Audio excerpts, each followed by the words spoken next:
Hi dears, welcome to simply my passion. അപ്പോൾ ഇന്ന് കാണിക്കാൻ പോകുന്നത് വളരെ ഈസി ആയിട്ട് എന്നാൽ വളരെ ടേസ്റ്റോട് കൂടിയിട്ട് പെട്ടെന്ന് ഉണ്ടാക്കാൻ പറ്റിയ ഒരു റൈസിൻ്റെ റെസിപ്പിയാണ് കോക്കനട്ട് മിൻറ്റ് റൈസ്.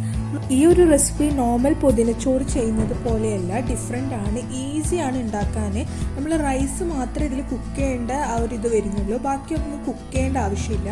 അപ്പോൾ എങ്ങനെ ഉണ്ടാക്കുന്നതെന്ന് നോക്കാം. അപ്പോൾ ഒരു മിക്സിയുടെ ജാറിലോട്ടേക്ക് 1 കപ്പ് നല്ല ഫ്രഷ് പുതിനയില, പിന്നെ 1.5 കപ്പ് മല്ലിയില, പിന്നെ ഒരു 2 പച്ചമുളക്, പിന്നെ ഒരു ചെറിയ ഉള്ളിയുടെ പകുതി, പിന്നെ ഒരു 5 അല്ലി വെളുത്തുള്ളി, പിന്നെ ഒരു 1/2 കപ്പ് തേങ്ങ ചേർത്ത് നന്നായിട്ട് തന്നെ ഒന്ന് ഗ്രൈൻഡ് ചെയ്തെടുക്കുക.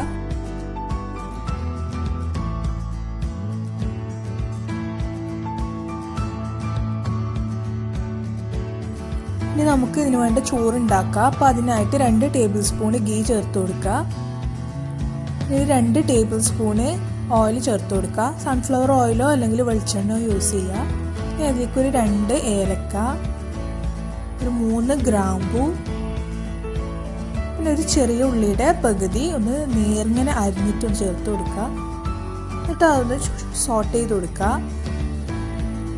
ഇനി അതിലേക്ക് ആവശ്യത്തിന് വെള്ളം ചേർത്ത് കൊടുക്കുക. ഞാനിവിടെ 4.5 കപ്പ് വെള്ളം ചേർത്ത് കൊടുക്കുന്നുണ്ട്. ഞാൻ 3 കപ്പ് റൈസാണ് യൂസ് ചെയ്യുന്നത്, അതുകൊണ്ടാണ് 4.5 കപ്പ് വെള്ളം എടുത്തിട്ടുള്ളത്. അതിലേക്ക് ആവശ്യത്തിന് ഉപ്പും കൂടി ചേർത്തിട്ട് അതൊന്ന് തിളക്കാൻ വെച്ച് കൊടുക്കുക. അപ്പോൾ ഒന്ന് തിളക്കാൻ തുടങ്ങിക്കഴിഞ്ഞാൽ അതിലേക്ക് 3 കപ്പ് റൈസ് ചേർത്ത് കൊടുക്കുക. ഞാൻ നോർമൽ നേരിയരിയാണ് യൂസ് ചെയ്തിട്ടുള്ളത്. അതൊന്ന് അടച്ചു വെച്ചിട്ട് കുക്ക് ചെയ്തെടുക്കുക. എടുക്കുന്നതൊന്ന് മറിച്ചിട്ട് കൊടുക്കണം. അപ്പം നമ്മൾ റൈസ് റെഡി ആയിട്ടുണ്ട്. ഇനി അതിലേക്ക് നമ്മൾ നേരത്തെ അരച്ചു വെച്ചിട്ടുള്ള മിക്സ് ചേർത്ത് കൊടുക്കാം.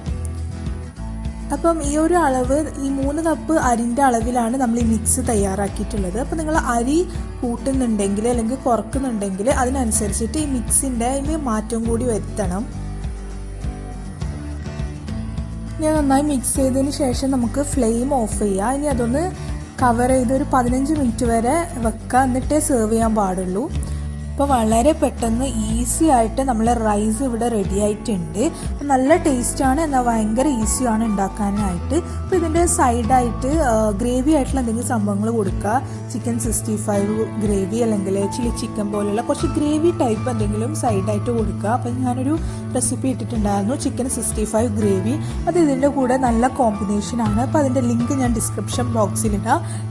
അപ്പോൾ വേണ്ടവർ അതൊന്ന് ചെക്ക് ചെയ്യുക. അപ്പം ഈ ഒരു വീഡിയോ ഇഷ്ടമായെങ്കിൽ ലൈക്ക് ചെയ്യാനും ഷെയർ ചെയ്യാനും കമൻറ്റ് ചെയ്യാനും മറക്കരുത്. അപ്പോൾ പുതിയൊരു വീഡിയോ ആയിട്ട് കാണുന്നത് വരെ ടേക്ക് കെയർ, ബൈ.